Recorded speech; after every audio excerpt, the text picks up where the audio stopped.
So my name is Hetty Bass, and originally I am from Brooklyn, New York. My name is John Holmes, and I'm a sergeant with the Orange County Sheriff's Office assigned to the Victim Volunteer Services Unit. My name is Corrine Liebert. I am the Citizens on Patrol Coordinator with the Orange County Sheriff's Office.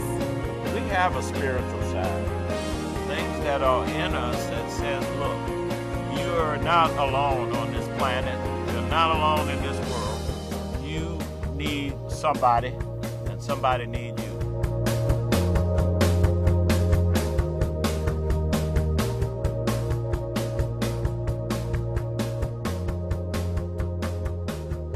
My regular day with Citizen on Patrol starts when I get up in the morning and put my uniform on, and I know that I'm going to be able to give them 2 or 3 hours of patrolling.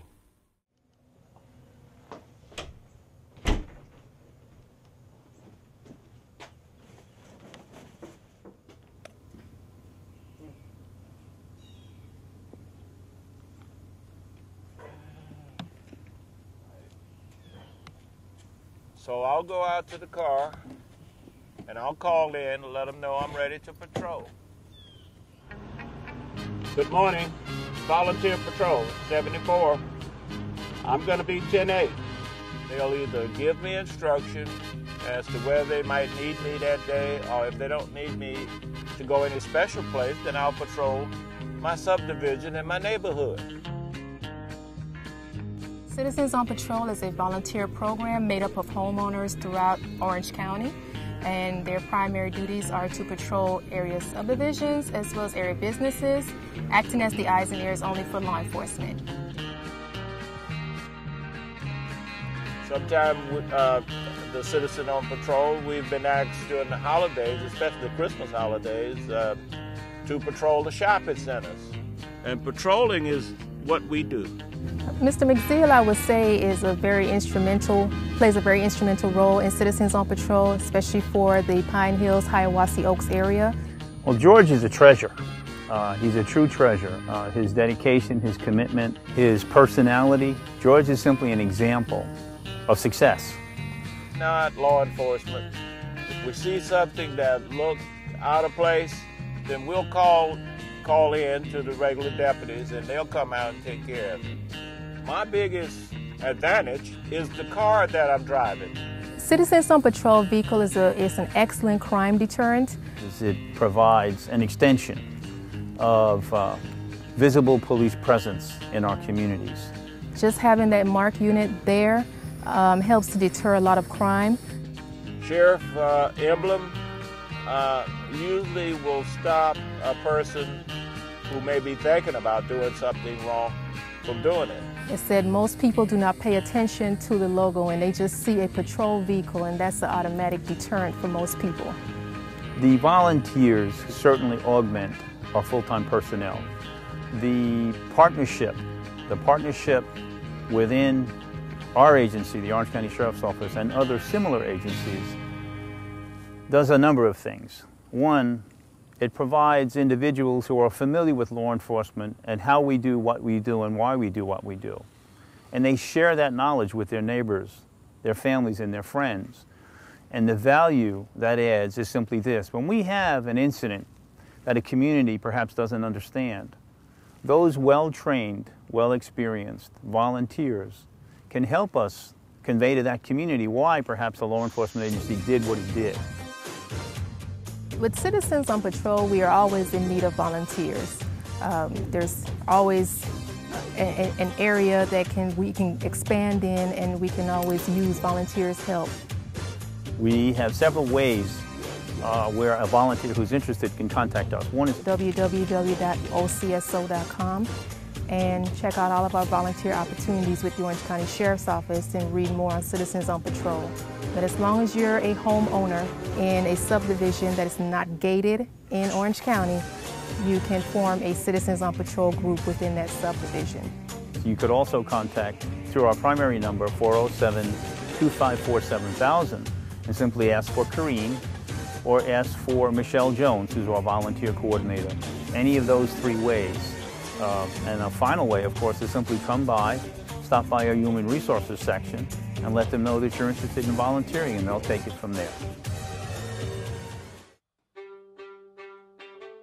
My experience with the Retired Senior Volunteer Program has been a wonderful experience. They have given me as a senior many opportunities to have a reason for getting up in the morning.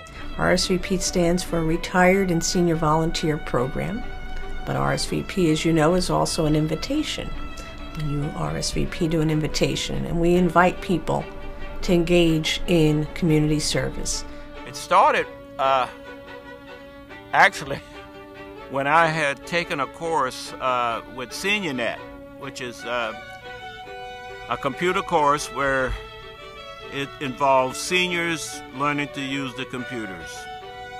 So I'd taken the course, and I was talking to some of the other instructors, and they told me about the Retired Senior Volunteer Program. The one exception to our organization is that our volunteers are people who are all 55 and better. So they bring a lifetime of experience and talent to what they do in meeting community needs and fulfilling their needs too. They said that this program assists you in finding other volunteer opportunities, but they would also keep track of the number of hours that you volunteer. And I thought that was cool, and they also told me that they have award ceremonies at the end of the year, and they feed me. And I said, that's even better. Help! So that's what RSVP does. I like to think we are the go-to place for volunteerism in this community.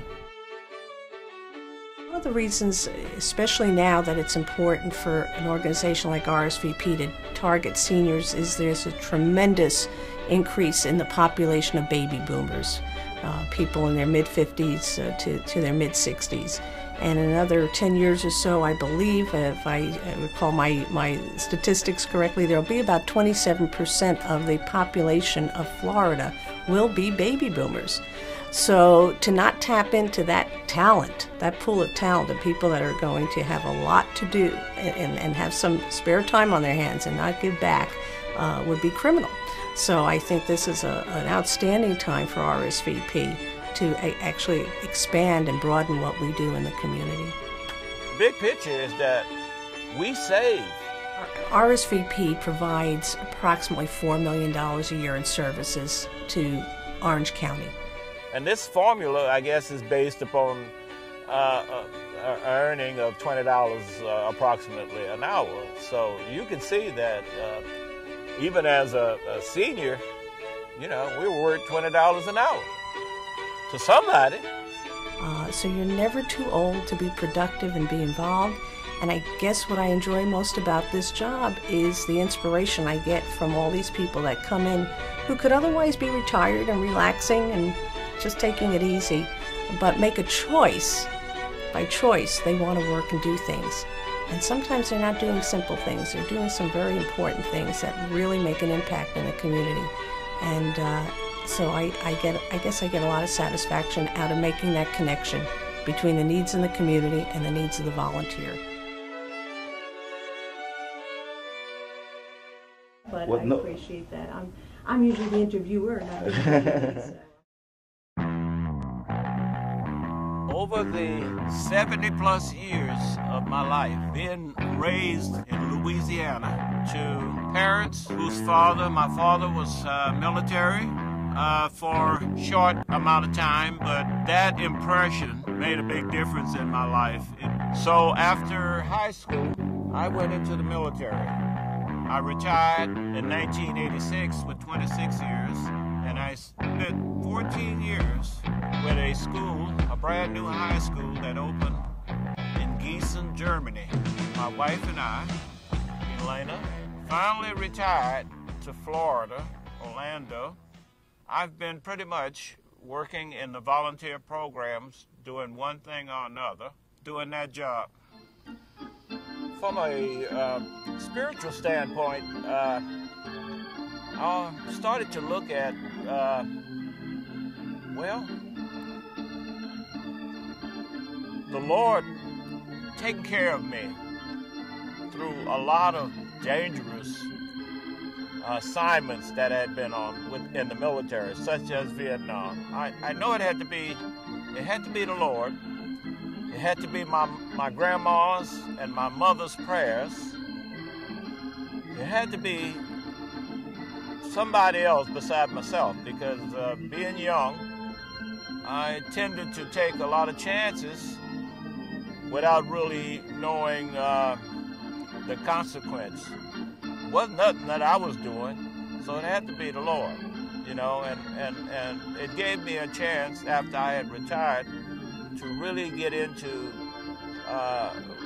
the Bible and just being in Bible study groups and start to realize that we have a spiritual side. I have been blessed not to be turned off by any of the volunteer work that I've been able to do so far, but I just pray to God that more people would give of themselves and volunteer and help their neighbor, help their community, help their country by putting a little time in without asking for money.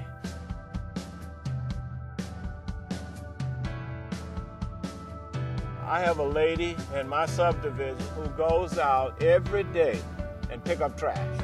She don't have to do this, but she goes down this area that really should be nice and clean because no one lives there, but it's a trail that when people are driving into the community, they you know, would be impressed by seeing the beauty of it. But yet, there's trash. No one's recognizing her for it, except a few of us who see her and know that she's just doing it because she knows that she lives in that community, she lives in the housing area, in that subdivision, and she would like to see something done. So she volunteers to do this. Nobody have asked me, but one of the things that I'm hoping that this film, once it's seen by other folks, that they'll understand that volunteering is something that we all should be doing. If it's no more than walking down your street and making sure that the litter is picked up, there's so many ways that you can volunteer in this country. We need, all of us, we need to get back to volunteering. Remember, this country was established on volunteerism.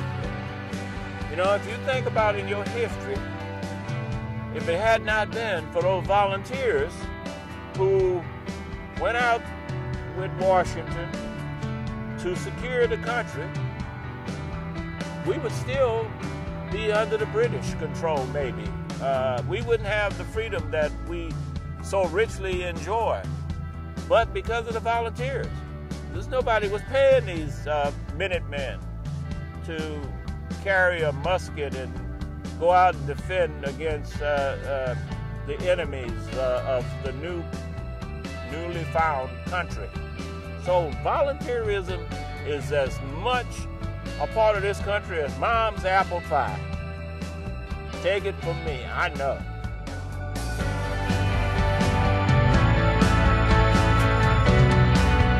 Less than an A+ for these guys, or else I'm gonna put a ticket